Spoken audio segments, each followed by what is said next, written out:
I think the Queen's duty and her service, her tolerance, her commitment to others, I think that's all been incredibly important to me, and it's been a real sort of guiding example. Christmas at Sandringham is supposed to be all smiles, polite small talk, and perfectly carved turkey.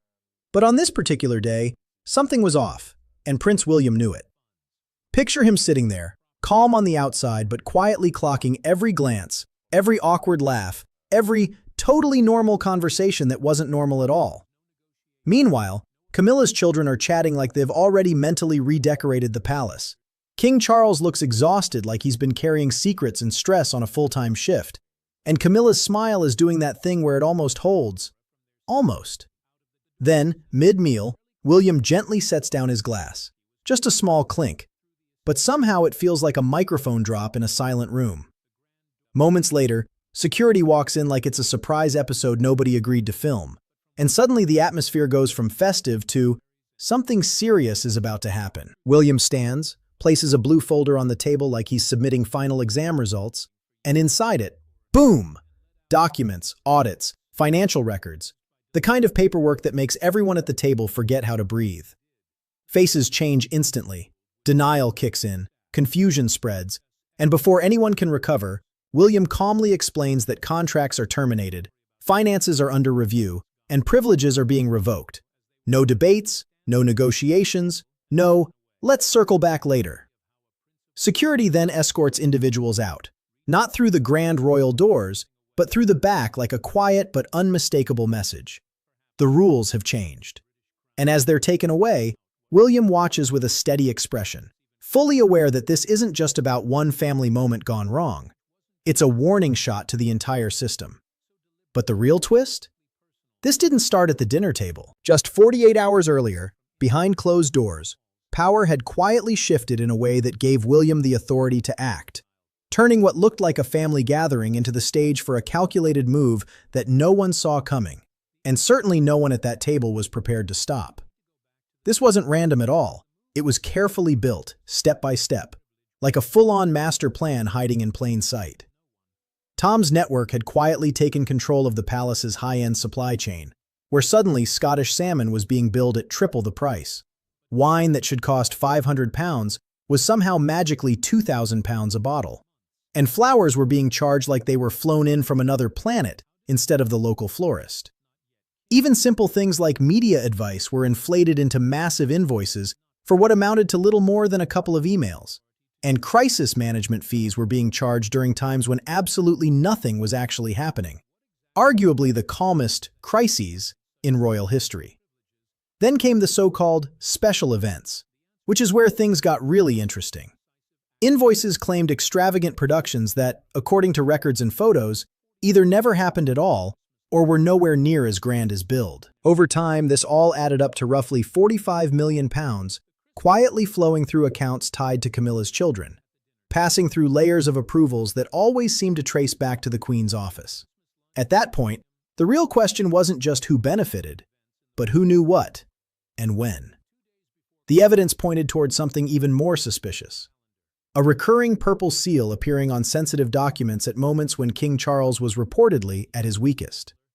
Investigators digging deeper uncovered that these weren't casual clerks, but elite forensic experts working in a highly controlled, almost secretive environment, tasked with one thing: find proof that couldn't be explained away. What they discovered was far more troubling than simple financial misconduct. A special royal fund that required dual approval, normally a safeguard against abuse, had been accessed hundreds of times, totaling tens of millions of pounds, with signatures that didn't match Charles's usual patterns. On the most important transactions, the signatures showed clear signs of physical strain and reduced consistency, aligning with periods when he was medically vulnerable and likely not in full control. In other words, the timing of the approvals seemed carefully aligned with moments when he would be least able to question what he was signing.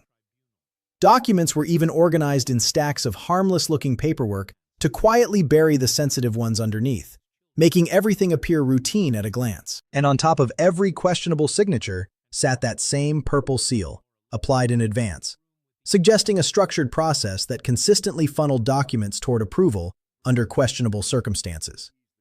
At this stage, the situation had escalated beyond financial irregularities into something far more serious. Because if true, it wasn't just about money. It raised concerns about manipulation of a vulnerable individual. Determined to secure undeniable proof, William focused on retrieving the original physical documents, knowing digital records alone could be disputed or altered. But as the investigation tightened, the risk of evidence disappearing grew, so a countertrap was set. By using a trusted insider as an unknowing informant, the investigators ensured the warning would reach the right ears. And it did. Once alerted, Camilla reportedly moved quickly, coordinating through a trusted security contact to intercept and remove key documents from archival storage before they could be seized.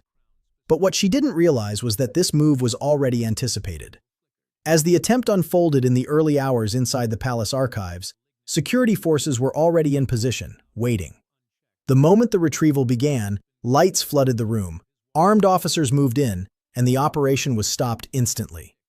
The evidence remained secured, the plan exposed, and the entire situation shifted from quiet investigation to full containment, marking a turning point where control, secrecy, and power all collided in one decisive moment. This wasn't some random scandal.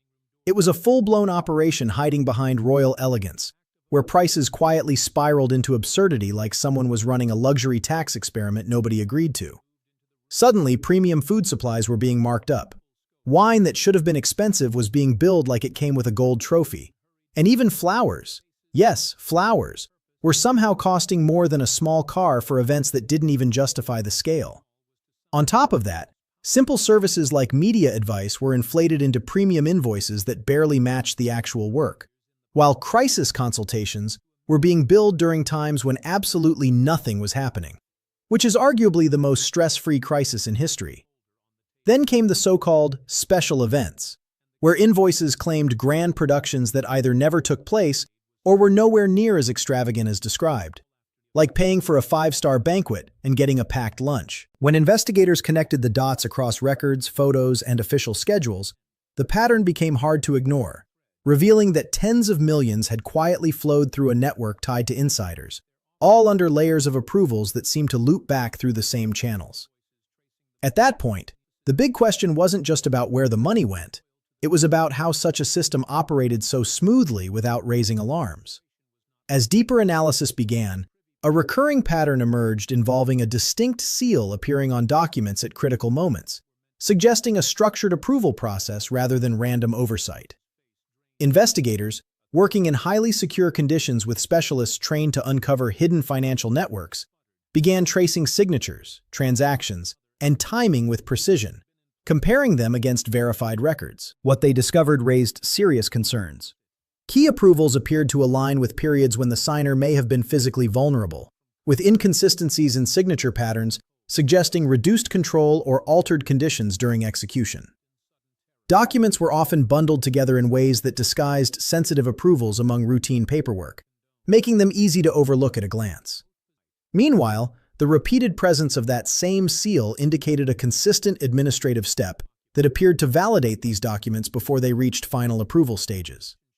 As the investigation intensified, attention shifted toward securing original physical documents, since digital evidence alone could be challenged or altered. But as awareness of the inquiry spread internally, the risk of evidence being removed or destroyed increased, prompting a carefully designed counter-operation to ensure the materials remained intact. When an attempt was made to retrieve key files, it was met with immediate intervention from security forces already in position, bringing the operation to a halt. In that moment, the situation escalated from a quiet internal investigation into a controlled containment, with the evidence preserved and the attempted removal stopped in its tracks, marking a decisive turning point where secrecy could no longer shield what had been uncovered.